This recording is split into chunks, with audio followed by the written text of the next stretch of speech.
Bonjour les amis, j'espère que vous allez bien. Vous avez vu, j'essaie de faire le YouTuber gaming. Bonjour les amis. Je vais peut-être faire une vignette où je fais comme ça dessus. Non, je déteste ça en fait. Moi, quand je fais des vidéos YouTube, je fais ça à l'arrache.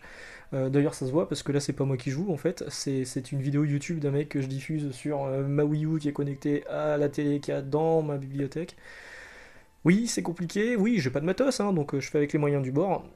Et donc aujourd'hui à la base je devais parler de shoot 'em up sur Switch. Bah vous voyez c'est pas du shoot 'em up. En fait il y a ça qui est sorti cette semaine et ça c'est Streets of Rage 4. Moi je suis un joueur de Street of Rage depuis la Mega Drive, depuis le premier.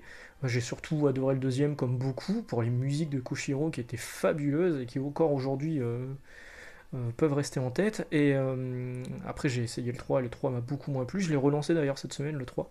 Et vraiment, il y a des trucs qui vont pas. Je sais qu'ils ont voulu faire expérimental sur la musique, mais c'est complètement loupé. Et même le jeu est beaucoup moins péchu que le 2. Et là, le 4 est arrivé cette semaine. Et le 4, mon dieu, le 4. C'est un bon candidat au jeu de l'année. Alors, j'ai des jeux de l'année tout le temps. Toutes les semaines, j'ai un nouveau jeu de l'année. Mais celui-ci, il est fabuleux, quoi. Il est fabuleux. En fait, c'est juste un beat'em up, hein, beat'em up. Donc, du coup, on peut se dire, bah, une fois qu'il s'est terminé, on orange. Mais non, je passe un temps monstre dessus. Je joue online avec des gens, alors que j'aime pas jouer online déjà à la base. Et ouais, ouais, je me régale. Le jeu est super, on débloque des trucs. Et surtout, il y a énormément de choses qui me rappellent parfois le shoot'em up. Le système de combo que vous avez là, en fait, ici. Euh, Plus vous tapez des adversaires, plus vous avez un compteur qui monte. Et ça peut rappeler certains jeux cave où vous avez une chaîne de combos à faire. Donc faut fracasser les mecs sans qu'il y ait trop d'interruptions, sans que vous vous fassiez fracasser parce que du coup ça va casser la chaîne de combos. Comme dans un shoot'em up, où le shoot'em up, vous tirez sur les adversaires, si jamais vous faites toucher, bah forcément vous êtes mort, mais si vous attendez trop longtemps pour passer d'un ennemi à un autre, ça peut casser la chaîne également. Donc ça m'a rappelé ça, effectivement. Ça m'a rappelé des jeux de combat, parce qu'il y a les combos, il y a beaucoup de choses à faire. Il n'y a pas juste taper sur le mec, on peut taper sur le mec, il rebondit sur le mur. Il y a cette bonne idée, en fait, bon là on l'a pas vu, il y a cette bonne idée, en fait, où voilà, les adversaires, le mur, en fait, dans les autres Street of Rage, dans les anciens jeux de beat'em up, l'adversaire disparaissait de l'autre côté. Et du coup, vous le voyez pas, vous pouviez continuer à le taper s'il s'approchait, mais vous le voyez pas. Là, par contre, il va rebondir sur le mur, et vous pouvez le repêcher avec un super coup, avec un coup normal. Je suis désolé, parce que là, il y a un reflet, c'est ma fenêtre hein, qui est mal placée. J'espère que la console ne va pas me faire de freeze non plus. Et alors, là où il y a des choses qui sont vraiment très intéressantes aussi, c'est que le jeu, pour moi, a un style graphique très comics. Alors certains ont parlé de style franco-belge, pas trop de franco-belge là-dedans. Alors ouais, le jeu est réalisé par des Français, ça en fait pas un style franco-belge pour autant. Moi, je vois un style comics en fait. Et du coup, vous voyez le look qu'a Axel, le personnage, l'un des personnages principaux. Moi, il m'a rappelé un personnage sur Mega Drive d'un jeu qui s'appelait Comics Zone. Alors, je vais vous le montrer parce que j'ai quand même bien préparé le truc en espérant que ce soit pas juste l'intro. C'est un peu long. Hein. Voilà, donc Comic Zone, c'est ce jeu que vous avez ici. L'histoire, c'est ce personnage que vous avez là, c'est un dessinateur de comics qui se retrouve enfermé dans sa propre création et qui va devoir donc avancer de case en case. Il y a des bulles qui apparaissent pour faire les dialogues.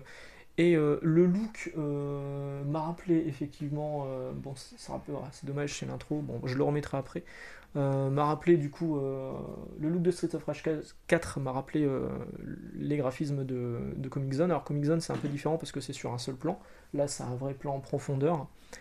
Et voilà, donc le jeu est vraiment fabuleux, les musiques sont très très bien, alors ça a été critiqué, effectivement c'est pas aussi marquant que les musiques de Street of Rage 2 notamment, mais si jamais ça ne vous convient pas, vous pouvez mettre les musiques rétro, et dans les musiques rétro, vous avez des musiques de Street of Rage 2 et Street of Rage 1 en version 16 bits ou 8 bits Master System. Bizarrement, il n'y a pas les musiques de Street of Rage 3. Pour moi, ça va pas me manquer. Mais dans le délire rétro aussi, vous pouvez mettre un filtre CRT, donc qui met des bandes qui rappellent les anciennes télé, ou alors juste un filtre pixelisé. Du coup, on a l'impression de rejouer sur Mega Drive, c'est plutôt cool. Et ouais, ouais, c'est un vrai coup de cœur. C'est vraiment très très bien. Il y a certaines musiques où. Alors, notamment le stage du bain turc. Ouais, c'est un peu bizarre. Où à la fin de ce stage, vous montez dans un ascenseur, la musique monte. Cette musique, je peux l'écouter en boucle. Elle est géniale. Je refais le stage exprès pour entendre cette musique en fait. Donc c'est vraiment vraiment cool.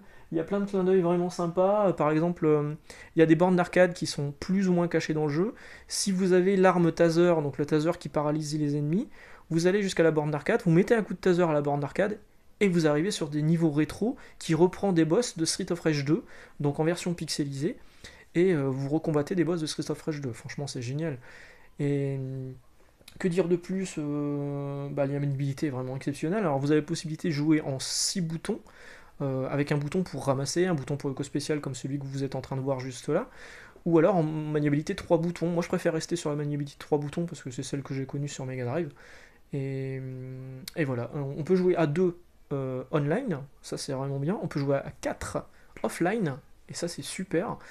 Et il y a plein de persos à débloquer, donc là vous avez Axel en version, la nouvelle version, mais vous pouvez aussi le débloquer en version Street of Rage 1, Streets of Rage 2 et Streets of Rage 3, avec une palette de coups un peu différente. Dans le 3 par exemple, il peut rouler à droite à gauche.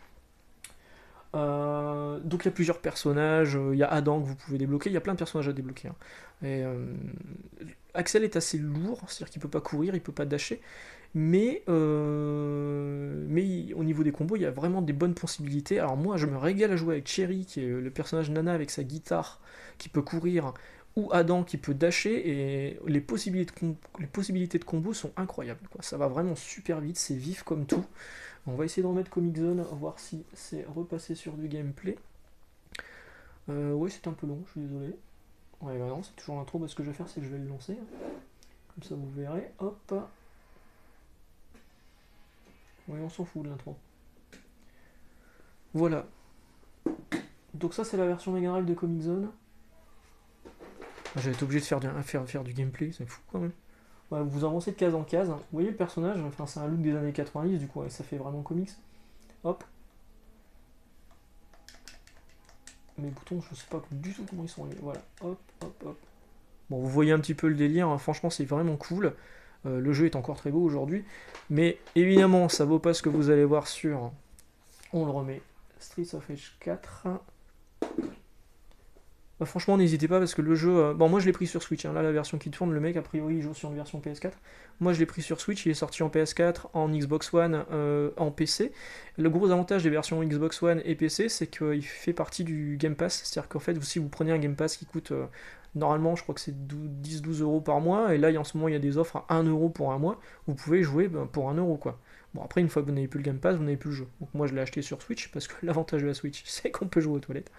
Et ouais, donc c'est vraiment un jeu que je recommande fortement cette semaine et dont on n'a pas entendu, on va continuer à entendre parler pendant un petit moment, je pense. Moi, ce que j'aurais souhaité, en fait, c'est que les niveaux soient peut-être un peu plus fous.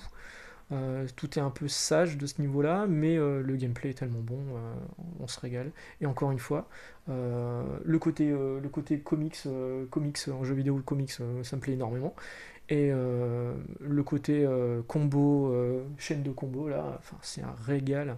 Au niveau du score, bah, c'est comme sur les shoot'em up en fait, hein. Vous essayez de monter votre score, votre score. Il y a du comparatif de score online. Ce qui manquerait peut-être, c'est un mode training en fait pour améliorer ses combos. Mais bon, a priori, peut-être que ça viendra par la suite sur une mise à jour. Mais ouais, le jeu est tellement bon. J'ai qu'une hâte en fait, c'est que les Français donc c'est Lizardcube, Dotemu et j'oublie le dernier, je suis désolé. J'oublie. Et ils sont trois développeurs dessus. Donc les principaux c'est quand même Dotemu et Lizardcube. Et Groundbreaker, je sais plus. Je sais plus. Je vais arrêter de chercher, ça sert à rien. Donc ils avaient déjà sorti le remake de Wonder Boy The Dragon Strap, ils avaient fait du super beau boulot, mais là c'est encore mieux. En plus de ça, dans les options, je vous saoule avec Street of Rage 1, non? En plus de ça, dans les options, il y a des esquisses, il y a les premiers travaux, il y a les bandes annonces. Enfin, le jeu est complet, il coûte 25 euros de base, hein. Foncez, foncez, foncez, foncez. Si vous aimez les jeux vidéo, la quintessence du jeu vidéo, elle est là, quoi. C'est pas un jeu vidéo où on va vous raconter une histoire de ouf. C'est pas un jeu qui va vous durer 30 heures de cinématique pour des trucs capillotractés, machin, tout ça.